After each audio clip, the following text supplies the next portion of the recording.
အားလုံးပဲမင်္ဂလာပါခင်ဗျရှင်း audio ပုံမှန်ကျူဆိုပါတယ်ကျွန်တော်ကတော့တင်ဆက်သူရှင်းပါဗျကျွန်တော်တင်ဆက်ပေးမယ် fiction လေးကတော့ကျွန်တော်ကိုယ်တိုင်ရေးသားထားတဲ့ဇာတ်လမ်းတူလေးပဲဖြစ်ပါတယ်ခင်ဗျလိုက်ပါပြီးတော့နားဆင်ပေးကြပါအောင်ခင်ဗျဒါဆိုဇာတ်လမ်းလေးကိုစလိုက်ကြရအောင်ဗျမောင်ရဲ့နှောင်းတွင်ခမင်းကိုမင်းပါမှတ်နေရလေဟမ်မင်းရဲ့တရားဝင်လင်ယောက်ျားလေးယွန်စရာကောင်းစွာဖြင့်ရေကပြောလာသည့်သူ့ရှိမှလူကြောင့်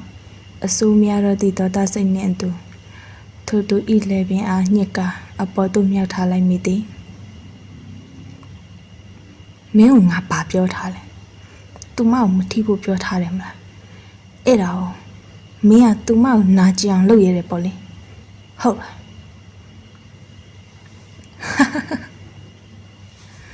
ဟာကွာသူလည်းပြီးညှစ်ထားတာတောင်ရေနိုင်သေးသေးသူကြောင့်လည်းပြီးညှစ်ထားရမှနိုင်ရန်ရှိရဘတ်တို့အမိုက်တစလိုပြစ်လွှင့်လိုက်တော့သူ့ထက်ခဏကိုသိညက်သေးနှောင်းတွင်ခါမှာအရှင်ပြင်းစွာဖြင့်နိုင်ရန်နှင့်တိုက်မိပြီးကျမ်းပြင်ထက်ကျသွားရသည်မင်းမှတ်ထားလိုက်နှောင်းတွင်ခါမင်းမေကိုထပ်ထီလို့ရတော့ဒီထပ်ပူဆိုးမယ်မှတ်ကြက်တီဦးမရှိဘူးယုံဖို့ပဲကောင်းတယ်သူတတိပေးကြုံဝါကဖြင့်ထပ်သွားသည့်ရှေ့ရသူဤကြောဖြင့်ကျဲအားနာကျင်စွာဖြင့်ကြည့်လို့နေမိသည်ငြိမ်မင်းကအရင်သုံးကအတိုင်းပဲသူမကိုရွေးရှင်းနေတော့မယ်နော်နာကျင်လိုက်တာငြိမ်ခန္ဓာကိုယ်ပြင်ပနာကျင်မှုထက်ရင်ထဲကပူပြီးနာကျင်ရပါတယ်ပိုင်စီငိမ့်ဆိုတဲ့မင်းကနှောင်းတွင်ခဆိုတဲ့ငါအပေါ်မှာတိတ်ကိုအေးဆက်လွန်ပါတယ်ငါလည်းတစ်ခါလောက်လေးပဲဖြစ်ဖြစ်မင်းသူမအပေါ်ကြိုးဆိုင်ခဲ့တယ်လို့ချစ်ပေးခဲ့တယ်လို့အချစ်ခံကြိုးဆိုင်ခံဖို့ရှင်တယ်ငါတော့မင်းဟိုးလွန်ခဲ့တဲ့နှစ်တွေကချစ်ခဲ့ရတာပါမင်းကမြင်အောင်ကြည့်ပေးမယ်ဆိုတိတ်ကောင်းပါပဲမင်းတော့ငါဘာမှမဟုတ်ပေမဲ့ငါတော့ကတော့မင်းကအရာရပါပဲဆောင်းရသည့်အေးတကအေးစိတ်လုံးမိမဲ့မင်းမရှိပဲတယောက်တည်းအိတ်ဆက်ခဲ့ရတဲ့ညတွေကပိုပြီးအိတ်ဆက်တယ်အမောင်ခန်းလေးအတွင်းရှိနှစ်ယောက်အိတ်ကရင်ထက်လဲလျောင်းလို့နေသည့်ကောင်လေးတယောက်မှာတော့တိတ်ကိုအထီးကျန်ဆန်လွန်းလှလေသည်တစ်ခါလောက်ဖြစ်ဖြစ်မင်းရဲ့ရင်ခွင်နွေးနွေးလေးထဲမှာမိခိုအိတ်ဆက်ရှင်မိတဲ့ငိမ့်ထို့တော့နဲ့ရှီလျာလွန်သည့်ဆောင်းရသည့်ဤညတာကိုကုံဆုံးစေသည့်ကောင်လေးမှာတော့အိပ်ပညာတွေဟာရေတွက်၍ပင်ရပါတော့ဦးမလားမောင်ပြန်လာပြီလားမိဖို့ခန်းထဲမှာအထွက်အိမ်အပေါ်ထက်သို့တက်ရန်ရှီလန်းလို့နေသည့်ရှေ့ရတော့အားတွေ့လိုက်ရသည်မို့အပြုံးလေးဖြစ်မိမိတော့သူ့ထံကြာရလို့လာသည့်အကြည့်ဆူဆူတစ်ချက်မှာသူပြိုလဲရန်ပင်လုံလောက်လို့နေပေသည်နှောင်းတွင်ခမင်းမငါ့ကိုအဲ့လိုခေါ်ပိုင်ခွင့်မရှိဘူးဒီတစ်ခါနောက်ဆုံးဖြစ်ပါစေမောင်ရဲ့ကမ္မပိုင်လင်ယောက်ျားနော်ဒါကြောင့်ငါမှခေါ်ပိုင်ခွင့်ရှိရဆိုတာသိလားငါတော့အဲ့ဒီရဲ့နန်းစားလေးကိုခေါ်ရတာတိတ်ကြိုက်တယ်မင်းသူ့အပြောကြောင့်အပေါ်ထက်ကိုတက်ရန်လှမ်းလို့နေသည့်ရှေလန်းတို့အားရက်တန်လိုက်ပြီး သူအန်ဂျေလိုကြည်လာသည်ရှိရသူ၏အကြည့်တစ်ချက်ကသူ့နှလုံးသားကိုတစားစီတိုက်စားနေသည်နှင့်နာကျင်ရပါသည်ပြောလိမ့်မအော်ဒါနဲ့မိမိုးရဲ့ဆေးရုံတင်ထားရတယ်ဆိုအခုရောတက်တာရဲ့လားကြည်နှပြုံးတစ်ခုဖြင့်သူ့အားလောင်ပြောင်တရောဟန်ပြောလာသည်နှောင်းတွင်ခါကြောင့်ဒေါ်သားတို့ကတလိမ့်လိမ့်တက်လာရသည်အဲ့ဒါမင်းလက်ရှာမလားနှောင်းတွင်ခါအိုးဆွမောင်ရဲ့မင်းကလင်ကချင်နဲ့အောက်တန်းကြတဲ့နေရာမှာပြိုင်ပတ်ကင်းချန်ပီယံတယောက်ပဲနော်အဲ့ဒါကြောင့်လေယူဖို့တိတ်ကောင်းနေရမစမ်းပါဘူးပြောပြီးအပေါ်ထက်ကိုတက်သွားတည်ရှိရသူမောင်တဘောမောင်စိတ်ချယွန်းချနိုင်ပါတယ်မောင်ကယွန်းတယ်လို့ပြောရင်တောင်ငါကြည်နေတာမို့အကိစ္စလဲငါအားရနေမှာမဟုတ်ဘူးနော်ဖြည်းပေါ်နှောင်းတွင်ခါရဲ့မလောပါနဲ့ဒါနဲ့ကိုကကျူးဆိုင်ရလားအရင်ထပ်ပို့ပိန်သွားတယ်လို့ပဲနော်ချီရတာတွင်ခါမှာစိတ်ညစ်စရာစိတ်ဆင်းရဲစရာတွေရှိနေပုံပဲနော်တော်စမ်းမှာလူရုံပဲပြော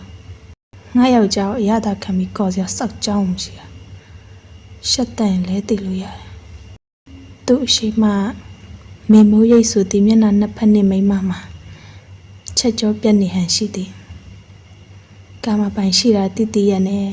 အပိုင်ဆိုင်ရှင်နေရတောင်းမမရဲ့တွင်ခါရဲ့မင်းကလေကိုတကယ်ချစ်တာမို့ကိုနာနေမထွက်သွားပြစီနဲ့နော်တောင်းမမကိုပါကိုရိုက်ကသူရှိသူတောက်ရှာလို့ငိုယူကပြောလာသည်သူမမေထိုခိုင်သူတို့ရှိရနာသူရောက်လာသည်ရှိရသူမှာဒူးထောက်ရဲ့အနေထားနဲ့ငိုယူတောင်းမန်တယ်လို့ဟန်ဆောင်နေသည့်မိမအားတွဲထူပြီးသူ့ကိုစိမ့်စိမ့်ဝါဝါကြည့်လို့လာလေသည်နှောင်းတွင်ခသူ့နာမည်ကိုတလုံးရှင်းဖိခေါ်ကပါအိုဘေးတချက်ညာတချက်အားဖြင့်ရိုက်ရှာလိုက်သည်မို့မျက်နှာမှာလည်းထွက်သွားရပြီးပူထုကထုံထိုင်းလို့တော်ရလေသည်ထိုရိုက်ချက်ကြောင့်ပဲပဆောင်ကွဲသွားကနှကန်းတော့မှသူရစီကြလို့လာခဲ့ရသည်ချစ်ရသူကြည့်ပြီးတော့ထိုမိမအားရင်ခွင်တွင်ထက်ကဖတ်ထားသည်မို့ထိုမြင်ကွင်းအားဆက်ရွမကြည့်နိုင်တော့စွာဖြင့်အန်ကျရင်ထိုနေရာမှာလှည့်ထွက်လို့အိမ်ဝသာပြန်လာခဲ့လိုက်တော့သည်ငါနာကျင်ရတာတွေကမလုံလောက်သေးဘူးထင်မရဲ့မောင်ရဲ့မင်းရဲ့ခါတိမှုတွေကိုသိခံနိုင်ဖို့သာငါပူပြီးစူးစမ်းနေခဲ့တယ်ငါရဲ့စူးစမ်းခြင်းတွေကရလက်နဲ့ရောထိုက်တန်ပါရဲ့လားငါတကယ်မသိတော့ဘူးမောင်ငါမှထွေးပွေးစရာရဲ့ဆိုလို့မင်းပေးခဲ့တဲ့အမုန်းတန်တင်နေတဲ့နာကျင်ခြင်းတွေပဲရှိတယ်မောင်ကြည်နေနိုင်ပါတယ်မောင်အိမ်ပြန်မလာတာအခုဆိုတပတ်တောင်ရှိသွားခဲ့ပြီသူမနဲ့အတူတူအရှိန်မျိုးပျော်ရွှင်စွာပဲကုံဆုံးနေခဲ့တာလားတခါလောက်ဖြစ်တော့ပြန်လာပါအောင်လားမောင်ရဲ့ငါစောင့်နေရသည်မှာရင်မောလာပြီညရှိန်လေးနုအေးလေးကညင်သားစွာတိုက်ခတ်နေလျက်လာတာဆောင်ဝရန်တာတွင်ရက်ကအထက်ကောင်းကင်ရရှိဝင်ပါစွာထွန်းလင်းလို့နေသည့်လာပြေဝင်းအင်ကြီးအားမော့ကကြည့်လို့နေသောကောင်လေးတယောက်မှတော့မြဝန်းအိမ်အတွင်းမှမျက်ရည်ကြီးတော့ဘာဖြင့်ထက်သဆင်းလျက်ရှိလို့နေလေသည်နှောင်းတွင်ခအခုချက်ချင်းလာခဲ့စမ်းအတွင်းလိုကနေမိတော့အောက်ထပ်မှကြားလိုက်ရသည့်မောင်ရဲ့ခေါ်တန်ကြောင့်မြေတို့ကရန်ကမန်းတုပ်ရင်းပြေးစင်သွားမိသည်မောင်ရဲ့မျက်နှာလေးကိုမြင်ရတော့မှမို့သူဘလောက်ထိပျော်ရွှင်နေမိလဲဆိုတာသူသာအတိဆုံးဖြစ်ပေလိမ့်မည်မောင်နှောင်းစီပြန်လာတယ်နှောင်းရလေဝမ်းသာစွာဖြင့် ပြောနေသည့်သူ့ရဲ့စကားတို့ပင်မဆုံးသေးဘယ်ပတ်ပါပြင်ထက်ကြားလိုလာသည့်မောင်ရဲ့အာပါတိရက်ချက်ကြောင့်ကြံပြင်ပေါ်သို့လဲကျသွားရသည်မင်းသိလားမင်းကြောင့်မင်းကငါ့ဘဝထဲကနေအဝေးကိုထွက်သွားပြီကွအဲ့ဒါမင်းသိရလားဟမ်နားရမစောင့်ကြောင်ထိုင်ချရင်သူ့ပါကိုလက်နဲ့ဖြည့်ညက်ကပြောလာသည်မောင်ရဲ့မျက်ဝန်းတွေထဲမှာသူ့အားမောင်သိနာချီမှုတော့အဆုံးအစမဲ့ဂိမ်းအောင်လို့နေသည်ဖြစ်ရာဒေါသအမျက်ရှောင်ရှောင်ထားလို့နေသည်မှလည်းအထင်သာရဲ့ဖြင့်နားတယ်ဟာလားအဲ့ထပ်ပူပြီးနာကျင်နဲ့နာကျင်မှုမျိုးပေးဦးမှာနောင်တွင်ခဘာလို့တာလဲသူပခုံးမထမ်းတင်လိုက်တဲ့မောင်ကြောင့်လန့်ကမေးလိုက်ပြင်မဲ့ဘာမှပြန်မဖြေပါပဲအပေါ်ထက်ကိုသာရှီလန်းကျဲကြီးများဖြင့်တောင်းနေသည့်မောင်မှာမူးလို့နေသည်ထင်အရက်နှံပြင်းပြင်းတော့နှာခေါင်းဝတွင်လာရောက်ကြည့်စဲနေသည်မို့သူကမူးရှင်ရှင်ဖြစ်သွားရသည်ဘာလို့ဖို့လဲမသူကတင်ပေါ်သို့ပြစ်ချလိုက်သည်ရှေ့ရသူကြောင့်ကြောပြင်းတလျှောက်အောင်တက်သွားရသည်မို့အရှိကိုကြည့်မိတော့တခုခုကိုကြံစည်နေဟန်ရှိသည့်မျက်နှာထားနှင့်မောင်းတွေ့လိုက်ရသည်မို့ထင်ငေါ်စွာပင်မေးလိုက်မိတော့မင်းကတရှင်လုံးငါမိမဖြစ်ရှင်နေရမလားအခုဖြစ်အောင်လုပ်ပေးမယ်မဟုတ်ဘူးမငါမလို့ချင်းငါလို့ချင်တာအဲ့ဒါမဟုတ်ဘူးမသူ့ဘောကနေအုံမူလာသည့်ရှေ့ရသူကြောင့်တွန်းဖက်ကရင်းဆန်တော့လဲပဲဘလို့မှမရခဲ့ပြီချစ်ရသူဤအတင်းအာရမဖြင့်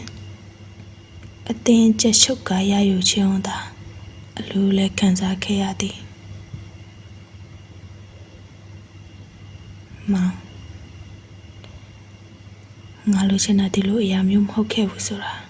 ဘယ်လိုရှင်းပြမှများမင်းယုံကြည်နားလဲနိုင်မှာလဲထို့သောနှင့်သူ့ဘဝဟာရှေ့ရသူဤစိတ်ကြိုက်ရှည်လဲမှုတို့အားနေ့စဉ်ရက်ဆက်ညှင်းပယ်နိုင်ခြင်းအလင်းမရှိစွာဖြင့်ခံခဲ့ရသည်မှာ3 လပင်ပြည့်လို့သွားခဲ့ပြီဖြစ်သည်ပြီးတော့သူမမောင်စီကိုပြန်လာပြီမောင်ကလည်းအရင်လိုပဲသူမနာမသာကတ်သွဲနေပြန်တယ်နောက်ပြီးလက်ခံဖို့အဆင်သင့်မဖြစ်သေးတဲ့မှန်တရားတစ်ခုကငါမှရှိနေတယ်ကြည်ရတာငါဆုံးဖြစ်ချက်တစ်ခုကိုပြက်သားရှာမှရမယ်တင်တယ်မောင်ပြန်လာပြီလားပိုင်စီငိမ့်အိမ်ထဲဝင်အလားအခန်းကိုဖြတ်သွားဟန်ပြင်ချိန်အမေးပြုပြီးသူ့နာမည်အပြည့်စုံခေါ်လာသည့်သူကြောင့်ခဏမြကြောင်သွားရပေမဲ့ဘာမှမတွေ့တော့ပဲအင်းလိုသာပြန်ပြေးလိုက်သည်ငါပြောစရာရှိတယ်မင်းတို့ဝမ်းသာစရာတည်င်းတစ်ခုဘာလဲဘာဆောက်ရင်းပါတာတွေကိုပြောမှလဲအုံးငါမစားနေတော့နှောင်းတွင်ခါငါတို့ကရှင်းကြရအောင်ပိုင်စင်းချင်းသူအခုဘာကြောက်လိုက်တော့လဲအခန်းဆိုဖာမှာထိုင်နေသည်သူကိုကြည့်လိုက်တော့ဘာခံစားချက်မှမရှိသည့်ဟန်အမူအရာကင်းမဲ့လို့နေတော့မျက်နှာထားနှင့်သာရှိလို့နေပေသည်သူလည်းမယုံကြည်နိုင်တာကြောင့်ပြန်မေးပြီးတော့တကယ်ဟုတ်မှန်ကြောင်းပြောလာသည်မို့သူတကယ်ဝမ်းသာပျော်ရွှင်သွားမိသည်ဒီမှာကွာရှင်းစာချုပ်ငါလက်မှတ်ထိုးပြီးသားအခုပဲငါဒီရထွက်သွားတော့မယ်ထွက်သွားမယ်သူမနဲ့ပျော်ရွှင်နိုင်ပါစေပိုင်စင်းကြီးပြောပြီး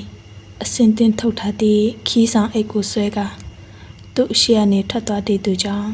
ကြောင်းအားကကြည့်လို့နေမိသည်ဒါပေမဲ့လည်းသူပြောတယ်သူရှိရတဲ့သူမနဲ့ ပျော်ပျော်ရွှင်ရွှင်နေသွားလို့ရပြီလေမောင်တောင်းမှန်ပါတယ်ငါအတ္တကြီးစွာနဲ့ပဲမောင်ရဲ့ရင်သွေးလေးကို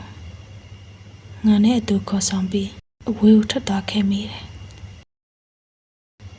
အားလုံးကျေးဇူးတင်ပါတယ်ဗျဒီနေ့တော့ဒီလောက်ပါပဲနော်နောက်ရက်မှာကျန်တဲ့အပိုင်းကိုဆက်ပါမယ်ခင်ဗျငြိမ်းအေးတဲ့ညချမ်းအချိန်ခါလေးဖြစ်ကြပါစေခင်ဗျ